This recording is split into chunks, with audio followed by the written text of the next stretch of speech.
Hey everyone, welcome back to the RPGames YouTube channel. My name is Ralph. This is Pathfinder Wrath of the Righteous. We are in a place called the Defender's Heart, if I'm not mistaken. I think it's a tavern. We received a whole bunch of assignments from Irabet at the end of the previous episode. I'm guessing we're gonna have to be looking around here in the Defender's Heart, see if we can find some people to talk to.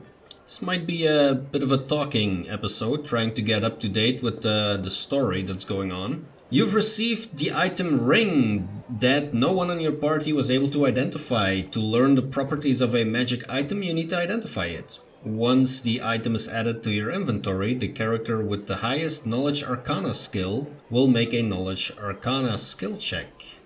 If the check is successful, you will immediately learn every magical property that the item has. And you can identify things at a vendor as well, which is interesting. Hopefully we'll find a vendor in here somewhere. Here's Anevia, let's have a conversation with her. Hey, wait, mind if I bend your ear about something? Anevia is outside your door, leaning casually against a shelf. So here's the first and most important thing. Bet gave you a crucial mission, I get that, and I know you'll get the job done, I saw you in action. But here's the rub, by sending you out on an errand, we're weakening our defenses here. If they come at us while you're gone, I don't know if we'll be able to fight them off. Everything seems clear so far. Yeah. In the time that I took 3 steps out of my room, things seemed safe to me. What else do you want to discuss? So the rift that damned beetle left with his sight, yeah, well, it cut the city into 2, and it's kinda difficult to get across. My scouts tell me there's a halfway decent place to set up a crossing in Market Square. Not that any of them tried to make it, sure. But if you got a mind to go across, I think you're gonna have to eventually. You might want to give the square a once-over. Do you want me to stay here and guard the tavern? You what? No, your task is far too important. You can't just hole up here all cozy like waiting for the demons to knock on the door. We need to take the fight to them. But if those freaks try to make a move on this place, Bet will send a runner to get you. If that happens, you leg it back here, alright? Because if you don't, he'll be coming back to an ash pile, got it? When do you think the demons will attack next? Your guess is as good as mine. Might not be here, they could attack the whole damn city. Those vermin know they've lost the upper hand, and we're going to push back hard. If things kick off here, you should know after they attack, some things could be changed beyond recognition. If you've got any business that needs taken care of, you better do it soon. Alright, thanks for the warning. Later, Gator. I see Staunton up here. This was one of the assignments, to find the storyteller. We need to talk to Staunton. The dwarf resembles an abandoned citadel, one whose high crumbling walls are still holding fast, but whose empty lightless windows make it clear that all inside is dead. Oh, you poor dwarf. Oh, it's you. Good work back there in the Grey Garrison. Named Staunton Vhane. If you've heard rumors about me, his face, which looks like it has never known anything as carefree as a smile, grimaces. Just so you know, everything people say about me, it's true. What do people say about you? They say I'm a traitor, as bad as a real Vorlesh. I'm a disgrace, even among the ranks of the condemned. That Queen Gwalfrey should never have spared me, that I belong on the gallows. Okay, that's a lot of information here. Arilu Vorlesh. Hardly any name arouses so much rage among crusaders as the name of Arilu Vorlesh, a Sarkorian witch who initiated the opening of the world wound and then made it expand. Almost nothing is known about her life before the atrocity, except that Arilu was condemned for using arcane magic, which was persecuted in Sarkoris, and imprisoned in the Tower of Threshold near the city of Iz. This is where Arilu conducted the ritual that paved the way for the demonic invasion, left her land to be tormented by the demon lord Dascari. Some mysterious way, the witch transformed herself, turning from a regular human into a half-demon. Over the following century, crusaders only encountered Arilu or the results of her experiments a few times, but learned nothing more of Dascari's henchwoman. She holds a high position in the ranks of the Army of the Abyss and holds the title of World Wound Architect. That's a title to strive for. That would go great on a resume, if you ask me. Who are the Condemned? A military unit made up of petty criminals conscripted as disposable soldiers and frontline fodder in the Mandavian Crusades. Okay. It's kind of like the Night Watch, right? Queen Galfrey is the absolute monarch of the Crusader state of Mendev and leader of the Mandavian Crusades. While today the name of the Crusader Queen is known throughout the Inner Sea region, it's easy to forget that Galfrey did not start her rule of Mendev as a paladin of Iomedae, but rather of Aroden. When the World Wound opened and forever changed Mendev, Galfrey was still an untested young ruler who was forced to deal with the death of her god while simultaneously rallying her nation against the abyssal threat to the west. She rose to the challenge, however, and her leadership was instrumental over the next several years, not only in protecting Mendev from demonic invasions, but also in holding the border against the World Wound. When the Church of Iomedae organized the First Crusade, it joined forces with Mendev to push back the demon armies. During these battles, Galfrey time and time again distinguished herself with a keen grasp of tactics and skill and leadership. But this inspiration went both ways. In the Church of Iomedae, Galfrey found something to replace her lost faith. By the time the First Crusade ended, with the apparent defeat of the demon armies, Galfrey had converted and became a worshipper of Iomedae, and had completely retrained herself as one of the Inheritor's most devout paladins. Eager to retain such a valuable leader at the head of the Crusades, the Church of Iomedae twice purchased and presented to the Queen the rare and expensive Sun Orchid Elixir. No idea what that does, but yeah. Why do they hate you so much, buddy? You really don't know? Yeah, like this, I don't believe what demons tell me. I'm the reason why the Crusade forces are holed up in fortresses on the edge of the World Wound instead of bringing the fight to the demons. We used to have a foothold in the Wound, the mighty, unassailable city of Dresden. We used to have it until it fell, and all because of my stupidity. I gave the enemy our main citadel. I was tried. They wanted to execute me, and rightly so, but the Queen intervened. She said that I should live and fight in order to undo what I had done. So that's how I live, decade after decade, fighting in the Condemned. As you can see, I've fixed nothing and I've earned no one's forgiveness. Are you going to spit in my face too? Wouldn't surprise me. We can actually spit in his face. Oh, I need to do a playthrough in which I do that. Oh, that's so funny. I hope you earn forgiveness, my friend. Thank you. From the depths of my soul, I thank you. I haven't had hope for a long, long time. Whole city fell because of you. How is that possible? Yeah, let's pour some more salt in the wound. What do you mean, how? If you don't trust the word of a condemned, go ask somebody else, like my little brother Joran. If you still don't believe it, what's it to me? If you're about to ask me to recount the story of my disgrace for the 1000th time, don't. You really don't have any friends? Couldn't have survived this long if I was completely alone. Joran, my little brother, he keeps me going. He never abandoned me. Everyone else shies away from me, like they might catch what I've got. Even fighters in the Condemned console themselves by thinking, I got stripped of my rank, but at least I'm not Staunton. Yeah, at least I'm not Staunton. That might be another episode title there. So many years in the Condemned, surely you've paid your penance by now. It's not up to me to decide. My life is in the Queen's hands. Condemned isn't the worst part. All these years I've prayed to Torek for forgiveness. Countless times I've gone to his priests. Countless times I've kneeled before his altar. If only the father of dwarven kind would answer my prayers just once. Not to restore what I've lost, but just to tell me that I'm still one of his children. But it seems he doesn't give a damn about me.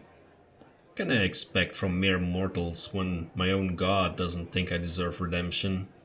Well, I knew a dwarf once in a different story, and he worshipped Grotus. And somehow that religion was all about the end times and the end of the world. So, you know, maybe Staunton, Grotus is a god for you. I need to talk to the elf who calls himself the storyteller. Do you know where I can find him? The storyteller, huh? Strange old fellow, that one. He used to sit with me for hours asking about all sorts of things, like my relationships with demons. He never offered judgment or comfort, he just listened. At first I wanted him and his questions as far away from me as possible, but later I realized that talking to him did ease my burden a little. I hope he's alive and well. He's completely blind and feeble too, so if he's alone in the city, well, you probably know what it means. I do know one place he might be. Look for him in the Black Wing. It's a library. Here, I'll show you where it's on the map. I don't know what use the library is to a blind elf, but he loved the place. He would sit there day and night. Go on then, maybe we'll see each other again. I could use a dwarf in my party though.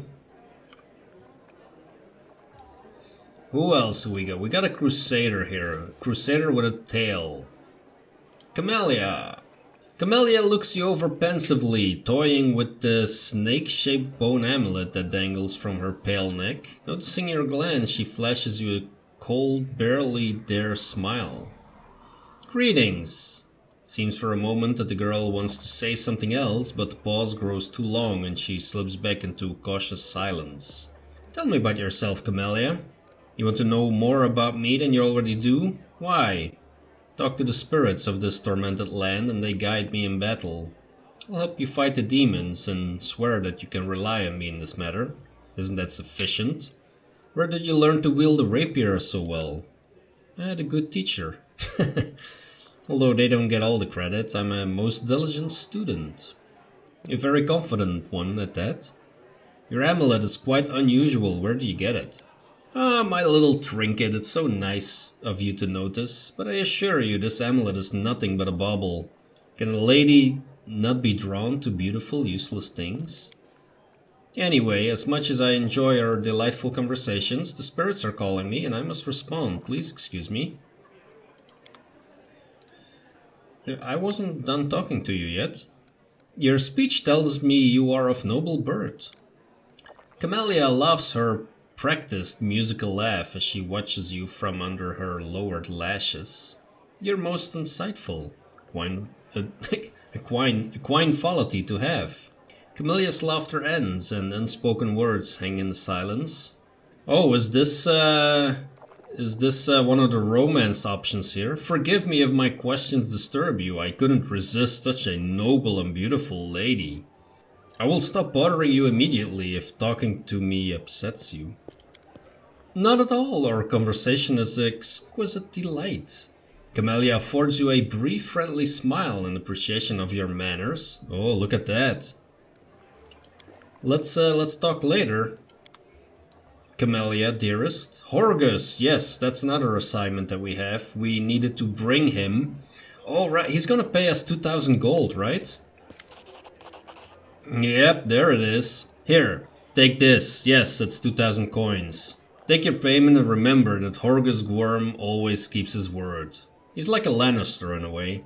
You helped me get back to the surface and I duly paid you for escorting me. Now, speaking of our future cooperation... Oh, there's more money, huh?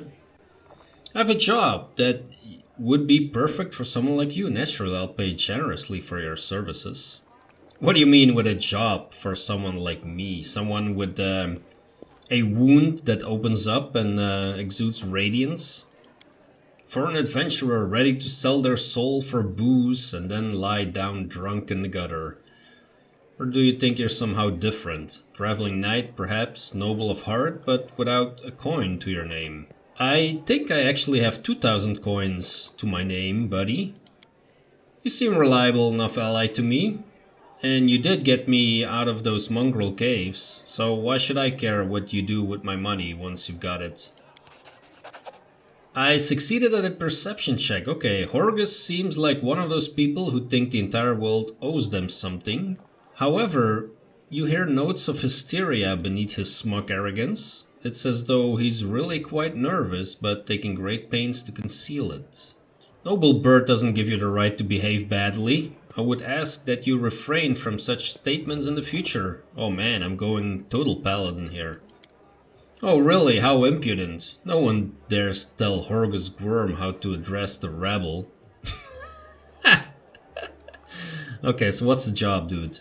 You shall be my bodyguard. You see, I have good reasons to return to my mansion here in Kenabres. I still have... well, it doesn't matter, it's none of your business. My mansion is a breathtaking building with a large garden in the wealthy part of the city. Even before the demons attacked, every thief and fraudster in the city had tried to get inside, one way or another. I shudder to imagine the state it's in now. I have little hope that my guards were able to hold the mansion during the attack, and I expect that the servants fled when they saw the demons. Only Abadar knows what's happened there since. Therefore, I would ask that you meet me at my mansion and guard me until I complete my business. I already asked the local paladins for help, but they have no desire to set foot outside this tavern. Cowards and traitors, that's what they are. Oh, also, please do take Camellia. I trust that girl more than the rest of your gang. She is of noble birth, after all. What kind of reward are we talking about here? 1,000 gold coins. Okay, let's go again. Oof, that's gonna be a bit rough, but you know. Yeah, right. For that kind of money, I could hire Queen Galfrey herself to guard me. 1,000 is my final offer. All right, we'll take 1,000 gold. Marvelous, most excellent. I'll proceed to my mansion at once and wait for you there. Meanwhile, you needn't worry. I know the city like the back of my hand. But do hurry, unless you want me to lower your reward. Okay, we're picking up quests left and right.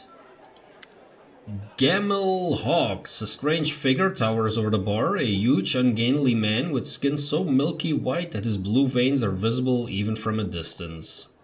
His bald head is equal parts lumpy and pitted, and blood-filled eyes stare impassively out at you from beneath his pale brows.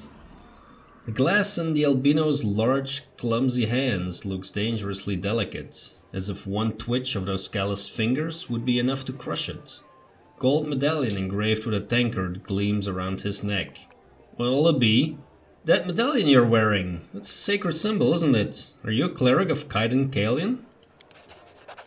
I'm a tavern keeper, best in the city. Best there's ever been, and I pray to the best god there is. Who are you, buddy? A vampire? Really? Gemyl Hawkes, vampire. You really a vampire? No.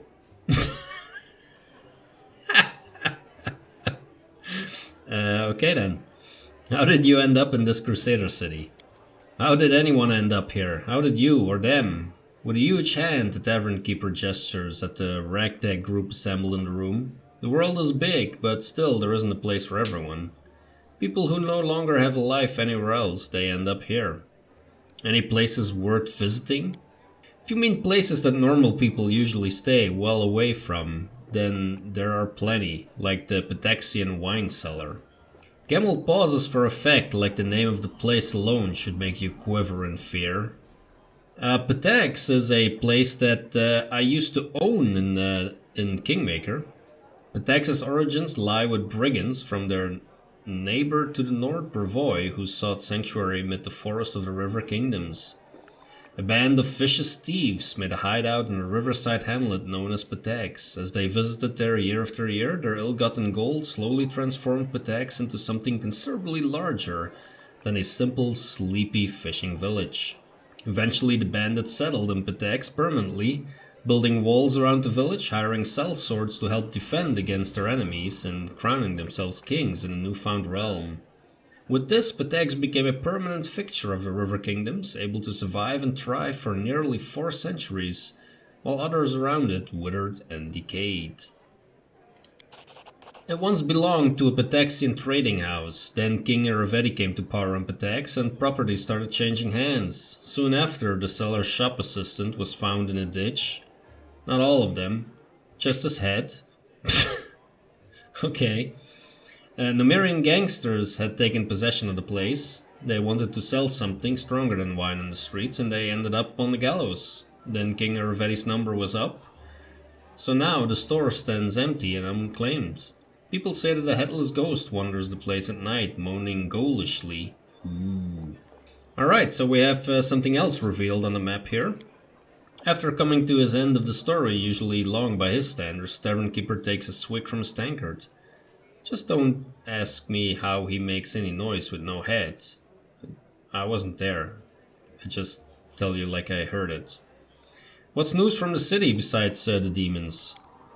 Yeah, besides the demons. Alright, I see you're not one for talking. And then he says nothing. Yep, let's show me what you have. Okay, so we sold a whole bunch of stuff. Let's have a look in here. Peasant survivor. A noble survivor. Loot. Another noble survivor. Okay. Not much going on in here. How do I get here? Oh. Straight to the door, Ralph. Straight to the door. Forn Haze. That's an impressive name. A tall, fragile-looking elf sits in front of you, eyes closed. He is pale as a ghost, his arm wrapped in a blood-stained bandage. You spot another bandage on his body under his clothes, but even in such miserable state, he manages to keep calm. Raising his eyes to meet yours, he says faintly, "I'm Forn Haze, at your service." His pale lips are reddened by blood, and you see no signs of pain or fear in his grey eyes. You need help.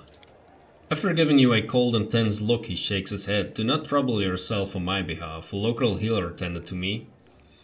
Besides, I come from a resilient, hardy people. My body will endure both the wounds and the poison delivered through them. I'm Cauldar, you can trust me, I might be able to help you." It would be impolite to refuse such a direct and friendly offer. Who is your quarry here in Mendev? I was hunting a fugitive, a Descaride by the name of Camellia.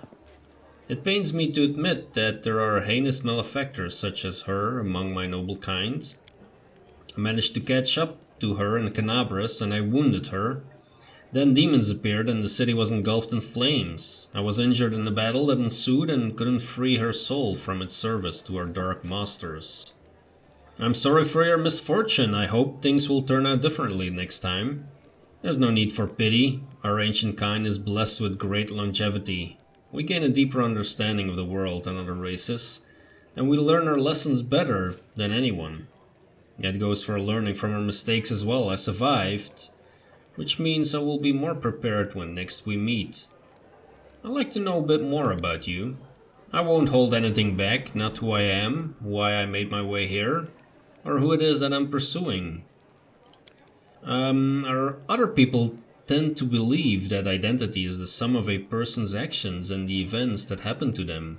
For them, I am one of a long line of warriors of Keonan, who since his youth has dedicated himself to hunting evil and injustice. For them, I am a successful and capable huntsman, who has tracked down and slain a great many monsters. So Keonan is the land of the elves, basically.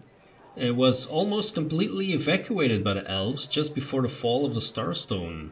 They only recently, by elven standards, returned to Galarian to reclaim their ancient homeland, and have become an isolationist realm, allowing few non-elven visitors into their mist-shrouded capital, Iadara. I am an elf, and for me my identity has a different meaning. It is shaped by the place where I was born and that I love so deeply. I'm shaped by what I find beautiful and what makes my heart quicken, by the fears that come to me in the dead of night, by the things I find so intolerable that at the sight of them, my very core darkens and fills with poison. Thus, to tell you who I am, I would require many days and much candor, which is more than you and I have at our disposal. Why did you choose to be a hunter of evil? Because I am the son of a noble and proud nation. We are sometimes criticized for our arrogance, but no one dares doubt our honor. When a crime is committed, we cannot turn a blind eye. If we were to abandon our obligations to oppose evil, if we were to surrender this obligation to other races, we would also relinquish our preeminence. Let's see, I have no more questions. I wish to aid you in your hunt. I thank you, but this is my mission, and I'm used to facing all manner of terrors on my own. I do appreciate your willingness to help. If you happen to meet Kaelessa, take caution. She has turned many innocent souls to the path of evil, and darkness has rewarded her with many gifts. Her appearance alone will tell you that. It is warped. The agate skin, the malicious stare of her blood-red eyes, the bestial teeth. She's more monster than elf at this point. Yeah, that's probably not gonna happen. Her skin is dark, her hair preternaturally white. Her red eyes can see perfectly in the dark, which, to my dismay, I've come to know from experience. But bright light causes her kind pain. I used an alchemical powder that explodes in a dazzling flash, and she cried out as if I had stabbed her. Good fortune to you and to you. An Eagle Watch Crusader. Can we go into the basement here? Let's see what happens then. Move. Oh, there is a lot in here. There is a lot in here. Okay, so we have guards. Who are they guarding? Surrender thy soul, Delvin. Uh-oh. Got you again. How many times is that today?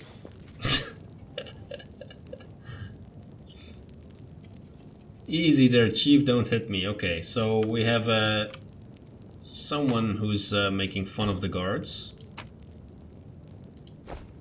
Let's grab all the stuff and sell it upstairs. I mean, why not? Sell them their own stash. That's what paladins do, right? Don't fight evil. We just get rich off of people's loot. That's what we do. Where is this guy? Woljif. Hey, Chief. Hey, Dreamboat, come over here. I want to talk to you about something. Something really important. Quit bothering the decent people in here, Woljif, or I'll knock your teeth out. What's it to you, Delvin Dum-Dum? You were told to guard me, and I'm not stopping you. But no one told me I had to shut my trap. Who are you? Woljif. Woljif Jeffdo. I deal in useful things. I can get you whatever you want. Anything. But there's just one problem. Yeah, you're in jail, aren't you? I'll lay it out for you. Simple job, 30 minutes tops. We go someplace, talk to someone, and in return, whatever you want, I'll get it for you. Some extra rations? No problem. Armor, weapons, scrolls, you name it. It's as good as yours. If you need my help with something, whistle and I'll be there. I'm handy enough with knives too, and even my magic know-how isn't too shabby. What a load of guff. If you were good at magic, you wouldn't be stuck in here now, would you? Yeah. Why are you laughing at someone who has been scaring you with illusions the whole time? Don't you listen to him, Chief. He'd find fault with the Queen herself. I'll be useful to have in battle, and I'll sell whatever you want at a reasonable price. It's your lucky day. You won't meet another gem like me in Kenabres. Does it really matter? Don't get hung up on the past, Chief. Don't look to the future. Live in the here and now. He was caught thieving. What was that shadow? Get me out of here and I'll tell you. And don't worry, it's not contagious. Okay, so how can I free you? That's easy. You know Irabeth? Feisty looking gal, always wears armor. You can't miss her. She's the meanest fighter in the whole city. When you see her, put in a good word for me, will ya? Tell her there's this guy Woljif locked up for no good reason in the Defender's Heart. Well, for the follies of his youth. And he really wants to get out on bail so he can keep up his good behavior and make a contribution to society. You got that? Will you do it? Yeah, so Woljif is actually one of the companions that you can get in this game, so I do want to take him. Plus, I assume he's a rogue. That much is clear from the description so far. And we could always use a rogue. I'll talk to Arabet about your situation. I knew I could count on you. Knew it the moment I laid eyes on you. Okay. Now that we've done that, let's take a look at the other side of the place here. Because there is some stuff. What did that do? Not much. What am I doing? March on. I have no idea. Oh, this is to the outside? I didn't want to go outside, actually. Get back in there. I haven't finished exploring yet. I mean, exploring inside. You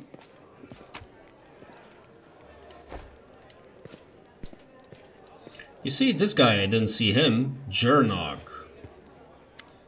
A young man in a well-worn traveling clothes and a simple wooden symbol of Erastil on his chest is sufficiently cutting a linen rope into strips to use as bandages.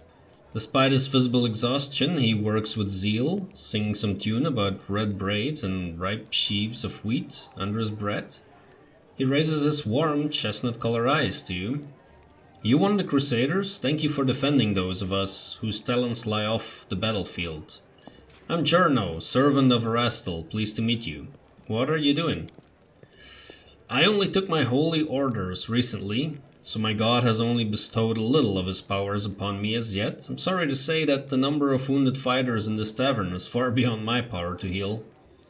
There's a reason people say, have faith in the gods, but look to yourself first. I may not be able to help wounded with magic, but I can at least cut up bandages. You from around here? No, I was just passing through Kenabres. I was sailing down that old man of ours, the Great Staunton River, to a village by the name of Chilly Creek. Happened to land in the city on the eve of the festival, and I'm ashamed to say I decided to stay for a day to enjoy myself, but I ended up staying in the city longer than I bargained for. Where is Chilly Creek? It's a small fishing village. It's not even marked on some maps. But people do live there. What they don't have is a priest. They have no one to heal their wounds, no one to offer prayers for a good catch, no one to give their dead a dignified burial. And the world wound is a stone's throw away, so I'll be setting sail for Chilly Creek, serve my god and my people. Once we've held Kenabres, I'll be going there. If by the grace of the good gods we all survive this, you should come and visit me sometime. You'll find the village here on the bank of the river. Aren't you a young and inexperienced cleric afraid to go to the border of the world wound? I won't lie, I'm afraid, but what can I do? Those villagers are simple people. Every day of their short lives is spent doing hard, honest work. It's exactly the kind of life I want. Something simple but meaningful. If I had centuries ahead of me, like elves do, I might have spared some 50 years or so to travel around the world. Or maybe even 100, why not? But I don't have time to spare, so I want to spend my short life in the place that I'm needed most. Even if it's dangerous, especially if it's dangerous. Well, I could use a cleric.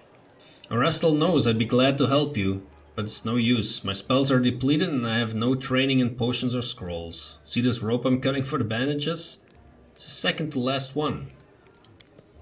Okay, so another task that we can do at some point.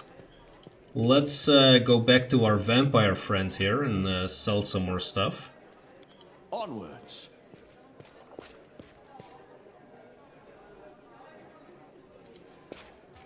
See if there's more personalities in here.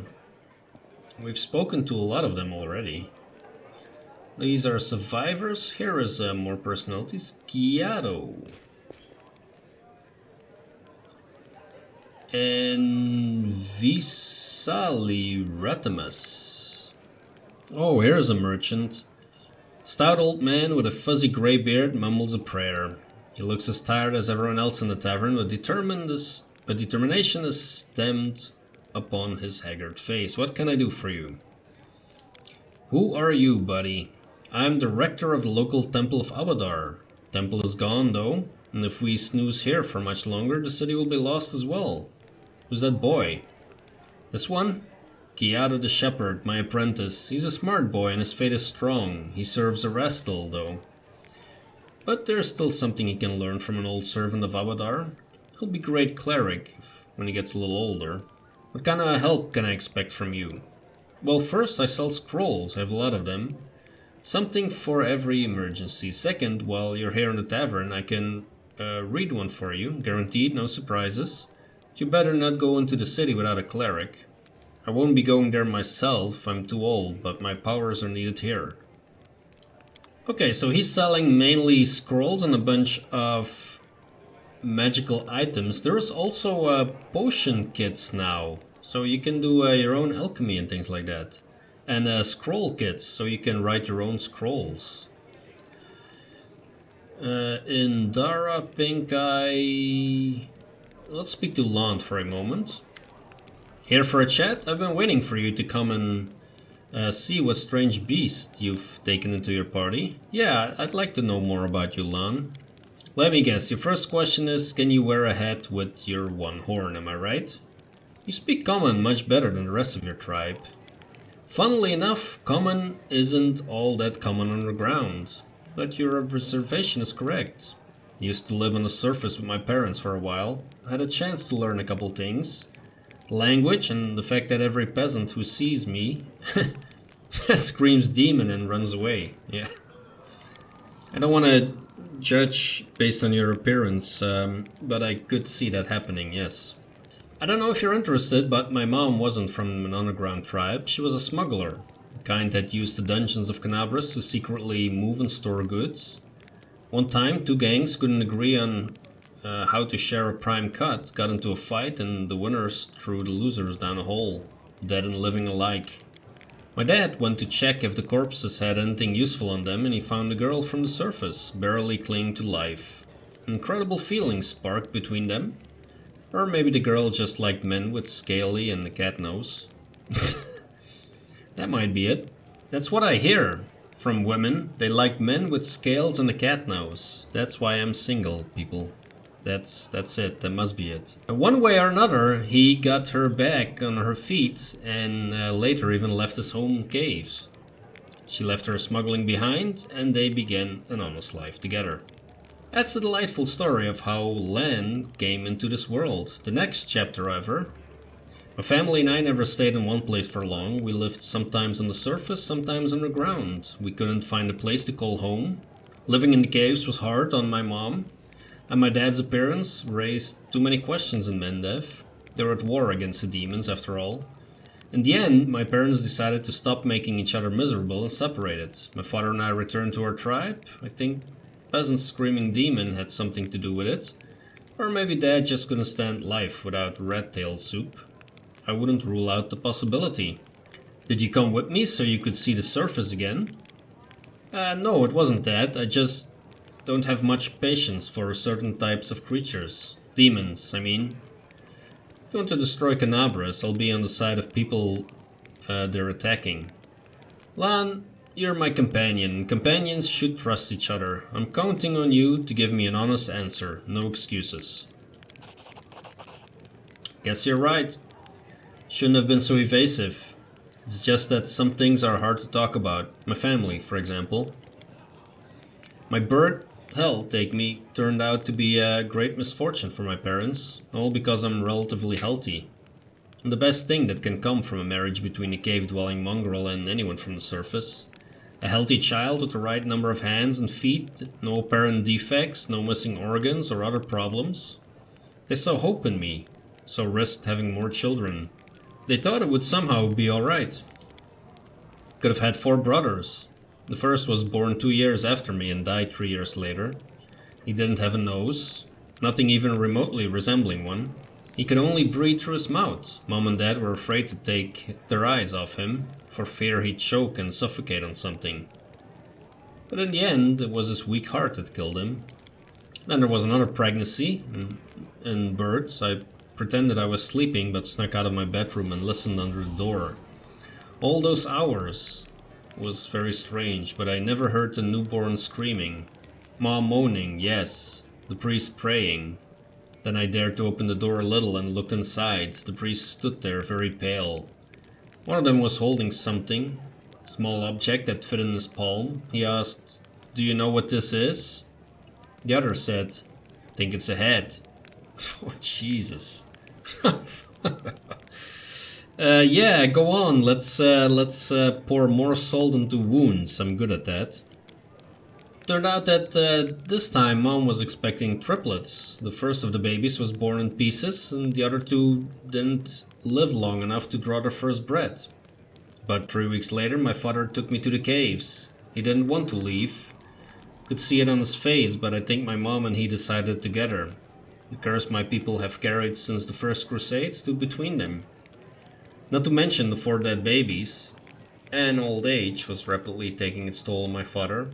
After we returned to the cave, he only lived another 4 years.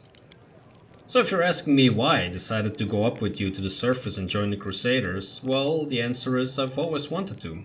I was afraid to leave my tribe, but it always haunted me that I'd die in a world where 4 crusades could do nothing to stop the beast from the abyss, and the number of victims kept growing. I want to change that, or at least I try to.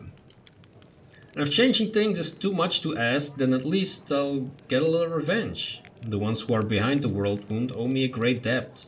The lives of 4 brothers, all my mother's tears, my father's broken heart. It's a lot. It's so much that killing a couple of demons won't do it for me. I want to do something real, and I'm ready to pay any price. Call it my personal crusade, if you like. I used to think that things would be better if I'd never been born, but now I think I was born for this. Settle the score. Your parents' love didn't survive hardship, but that doesn't mean the same thing will happen to you. What if you find true love? Someone who won't leave you no matter what. And break my beloved's heart when I die in her arms 5 years later? That's a fine thing to do to the person you love. Then again, there's a chance I'll inspire some tragic bard to write a tearful ballad. Would you like to find your mother? No. I don't want to meet her. Not because I feel any resentment, it's just that she's a half-elf. She's barely got her first grey hair and I'll be a ramshackle old man. She's buried enough children. There's no need to make her witness the death of another one. Hope you understand. Why didn't you go up and join the Crusades? I couldn't just abandon my tribe and their best hunter. They'll have a much harder time without me. But now that the demons have nearly destroyed Kenabres and the caves almost collapsed on our heads, sitting and waiting just wasn't an option anymore. Anyway, I'm more useful up here than I'm down there. Plus, Chief let me go. Which means my debt to the tribe has been paid. Tell me your story again. No, that's fine. How old are you, Lann? I'm as old as I look, no surprise there. But remember Saul? He's 10 years older than me. I remember him back when he was a fearless warrior. And day by day I watched him turn into an old man. Him and my father. Happens very quickly. First you miss a shot because you don't see the target as clearly as you used to. You think it's because your eyes are tired. You tell yourself we'll get better tomorrow. Then you notice you're having trouble breathing. Climbing is harder than before. Your fingers stop bending. You have to tie your sword to your hand. Can't even put on your greaves without help. And then you're washing your face in a stream. Sometimes you catch sight of a grey-haired, wrinkled old man you don't recognize. And this goes on until one day you come across a cave beast and you realize you can't outrun it. My dad kept diaries, marking all the signs, and I saw it too. Last year I had to help him get out of bed, help him dress, remind him to eat. Sometimes he forgot my name.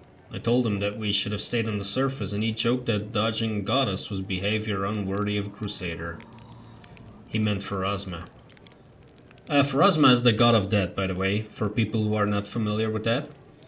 Every morning I wake up and check how I feel, but there are no signs yet. Even so, I know I don't have much time. I need to do something useful before I forget why I came here.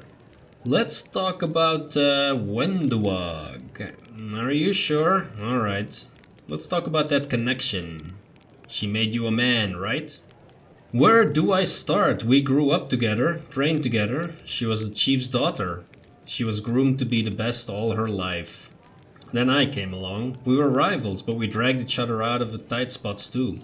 I've always been drawn to grand, heroic gestures, sometimes idiotic ones, whereas Wendu liked to roam unexplored passages, finding new caves, making maps. She wanted to be a great huntress, the one who'd made it through the shield maze, but instead, It'd be better if she died. The death of a friend is painful, but watching a friend become a shadow of their former self is unbearable. She doesn't think she's a shadow of her former self. Of course, she thinks she did everything right. Because the second she starts to doubt herself, she'll have to face the truth. To admit that she's just a cannibal that demons use as they wish. She wants to get stronger and stronger, but for what? I'll never understand what drives her. Are you friends or more than that? Whoa, you really don't pull punches, do you?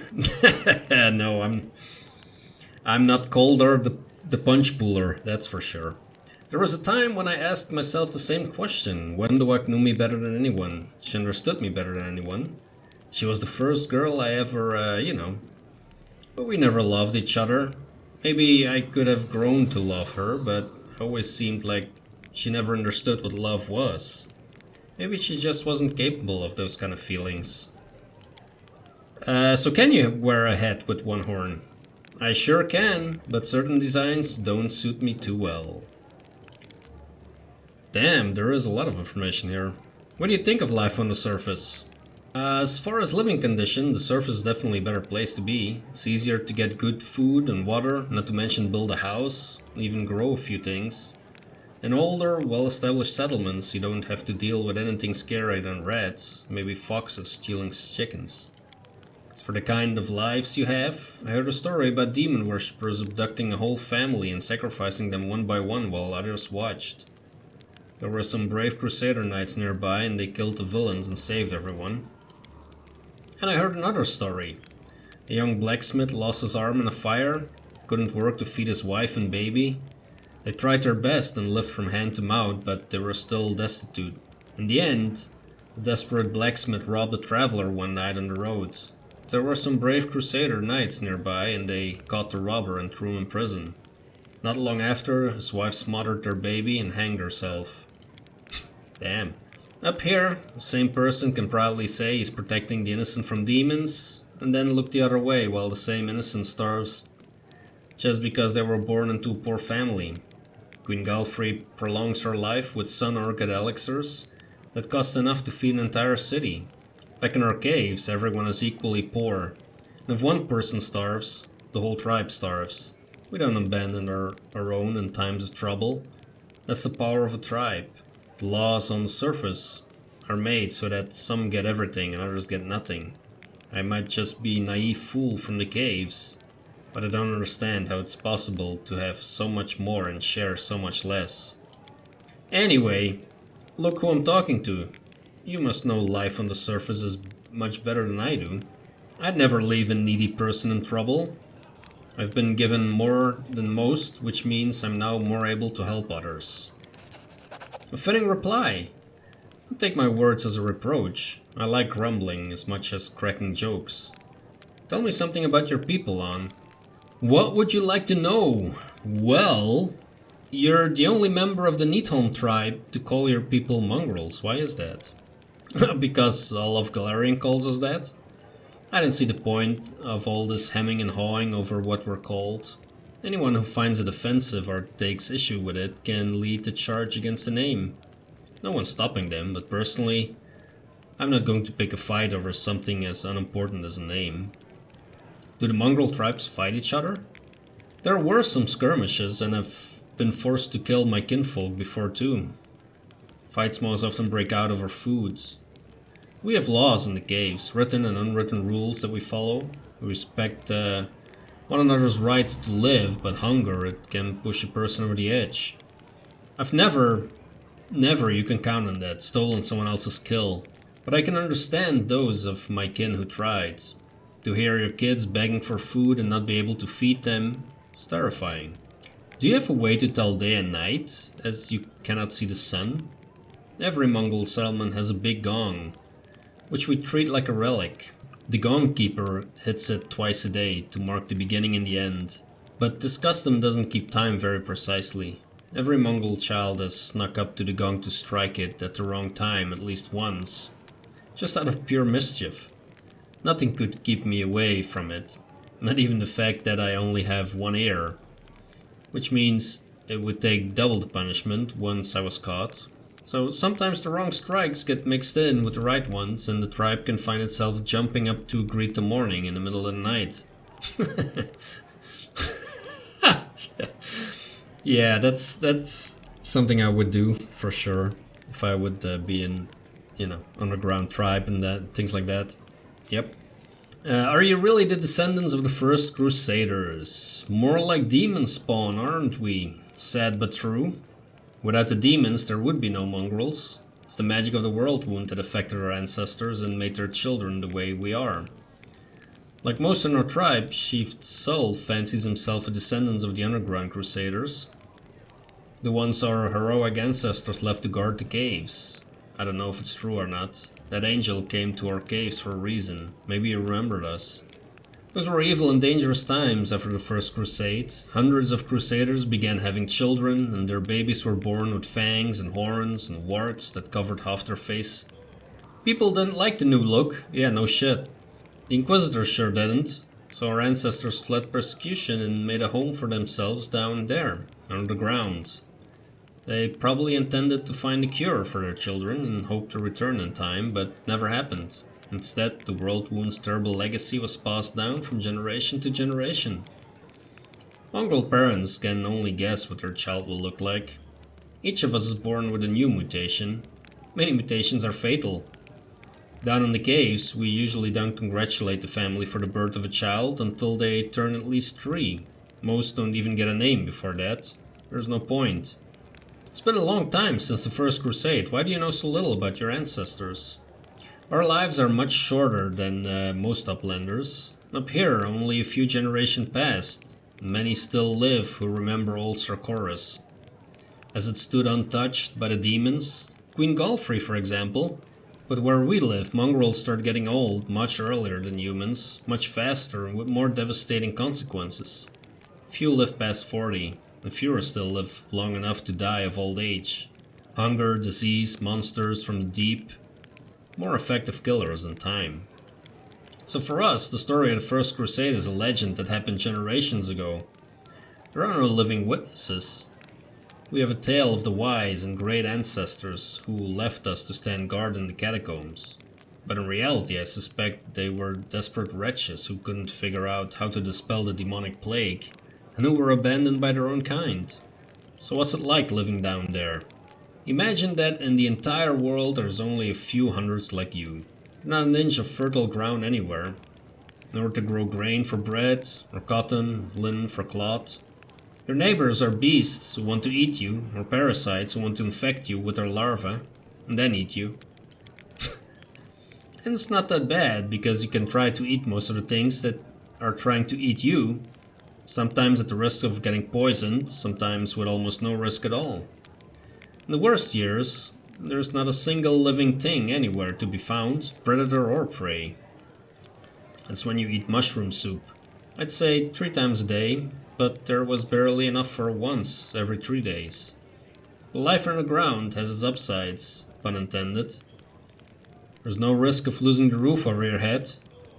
There's no bad weather, not counting the earthquakes, of course. Damn. Well, I mean, I think it's really cool to read all that stuff because it gives a great amount of background information on the needers or the mongrels, however you want to call them.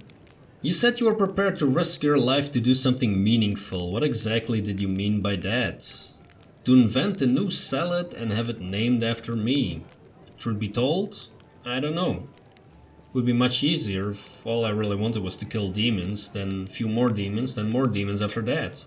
Good, honest rage, and no needless brooding. I think you actually envy the warriors who can live like that. But I can't. If life's taught me anything, it's that there is no easy choices. Dying a glorious death isn't enough. Some heroes of the Crusades did that and also saved entire settlements, erected the ward stones. Their actions kept the lands of Mendev safe for decades. That's what I want. For my dumb short life to have meant something. You think I have exaggerated opinion of myself? Some scaly freak crawls out of the caves and wants to take control of the ward stones and flaunt Iomadi's banner. Any fool can charge at the front lines of the demonic armies and die there. What good will that do? I want something meaningful, you know? Even if I have to pay the highest price. Especially if I have to pay it. There are plenty of worthier people who need to survive this war and tell everyone what nutcases we were. Wow, that was a whole bunch of information. There is still a few more characters actually to talk to. But I am going to make a cut here. I'm gonna try to keep these videos somewhat doable. Since I want to release one every day on weekdays. Since, I mean, the channel has been really taking off when it comes to views due to this game. So I really want to put out a lot of content as fast as possible. But it will be difficult if I have to start editing like 3-hour long videos every time. So I will make a cut here. Thanks a lot for watching. If you're enjoying the content, hit that like button, subscribe to the channel if you want to follow along. See you in the next episode.